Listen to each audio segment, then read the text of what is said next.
हाल ही में सेना में भर्ती होने वाले नौजवानों के लिए अग्निपथ योजना का ऐलान हुआ और देश भर में नौजवान आग बबूला हो गए। सोचने वाली बात यह है कि जहां सरकार इस योजना को नौजवानों के फायदे के लिए बता रही है, तो ये नौजवान आखिर इस प्रकार का विरोध प्रदर्शन क्यों कर रहे हैं। आइए इस वीडियो में हम जानेंगे अग्निपथ योजना और उससे जुड़े प्रदर्शन के बारे में। नमस्कार, मेरा नाम है ऋषभ सजवान और आप लोग देख रहे हैं दी लोकसभा। सोमवार को सेना के आला अधिकारियों की मौजूदगी में देश के रक्षा मंत्री राजनाथ सिंह द्वारा अग्निपथ योजना का ऐलान किया गया। इसमें कहा गया, अब से सैनिक अग्निवीर कहे जाएंगे और इस नई योजना के तहत अब जो सैनिक सेना में भर्ती होंगे वह सेना में केवल 4 साल के लिए भर्ती होंगे। उसके बाद वे सेना से वापस भेज दिए जाएंगे।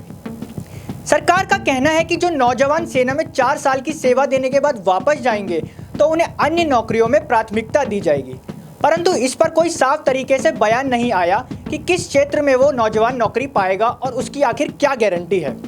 सरकार ने इस योजना के तहत भर्ती होने के लिए 17.5 से 21 साल तक की उम्र तय की है। जरा सोचिए, जो नौजवान सेना में भर्ती होने के लिए अपनी जवानी के महत्वपूर्ण 3 से 4 वर्ष खपा देता है, धूप बारिश की परवाह किए बगैर खुद को रात दिन दौड़ने के अभ्यास के लिए रोज खुद को रगड़ता है, अब उसे भर्ती होने के 4 साल बाद ही सेना से निकाल दिया जाएगा। अब सोचिए, 17.5 साल की उम्र में जो नौजवान सेना में भर्ती होगा वो 10वीं या 12वीं पास करके सेना में आएगा और सेना से 4 साल बाद लौटकर जब आएगा तो कहाँ वो नौकरी पाएगा। हमारे देश में बेरोजगारी का आलम कुछ ऐसा है कि जहाँ ग्रेजुएशन और कई पीएचडी होल्डर तक नौकरी के लिए अक्सर भटकते नजर आते हैं, तो ऐसे में उनके बीच जो 12वीं पास नौजवान है वह कहाँ नौकरी पाएगा। क्या बीतेगी उस नौजवान पर जो सालों से अपनी आंखों में सेना में भर्ती होने का सपना लिए रोज खुद को और अपनी इस जवानी को उसमें खपा देता है। यही कारण है कि देश में जगह जगह जो नौजवान हैं सड़क पर उतर आए हैं और सरकार की इस योजना का विरोध प्रदर्शन करने लगे हैं। विरोध प्रदर्शन का जो सबसे ज्यादा असर देखा गया वो बिहार में देखा गया, उसके बाद हरियाणा, उत्तर प्रदेश और अब देश की कई जगहों पर इसका विरोध हो रहा है। हालांकि नौजवानों का विरोध का जो तरीका है वह बेहद गलत है। जो नौजवान हैं वो बेहद भड़क चुके हैं और उग्र हो गए हैं। देश के तमाम इलाकों से खबर आ रही है जहां नौजवान ट्रेनों में तोड़फोड़ करके उनमें आग लगा रहे हैं। बिहार के कई इलाकों समेत झारखंड और उत्तर प्रदेश के कई क्षेत्रों में भी ट्रेनों और रेलवे स्टेशनों में तोड़फोड़ और आगजनी की खबरें सामने आ रही हैं।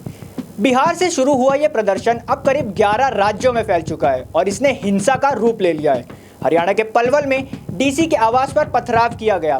कई राज्यों में सड़कें और रेलवे ट्रैक भी जाम कर दिए गए हैं। लगभग हर राज्य से ही ऐसी कोई ना कोई खबरें सामने आ रही हैं।